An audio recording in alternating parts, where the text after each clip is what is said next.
ለእስራኤል ቤት ሙሴ እንደዚህ አለ፣ ይሽሩኖይ በሰማያት ላይ ለረድኤት በደመናትም ላይ በታላቅነት እንደሚሄድ እንደ እግዚአብሔር ያለ ማንም የለም።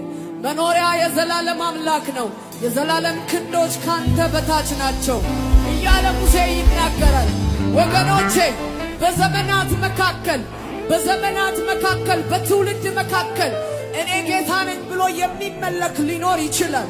ብዙዋኖች ከመጋረጃ በስተጀርባ ሲመለኩ ኖረዋሉ። አባቶቻችን ጊዜያቸውን፣ ኃይላቸውን፣ ዕድሜያቸውን ሁሉ ለማይታወቅ ለማያውቁት ለማን እንደሆነ ሳያውቁ ጊዜያቸውን ሲሰው ኖረዋሉ።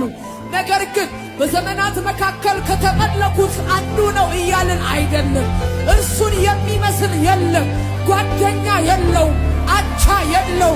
ከዘላለም በፊት የነበረ አሁንም ያለ ወደፊትም የሚኖር ለብቻውን ሁሉን የሚገዛ ለብቻውን ሁሉን የሚያስተዳድር ለብቻውን ከሁሉ የበላይ የሆነ ለብቻውን አለቃ የሆነ ለብቻውን ገዢ የሆነ ለብቻውን ንጉሥ የሆነ የማይገረሰስ ዙፋን ያለው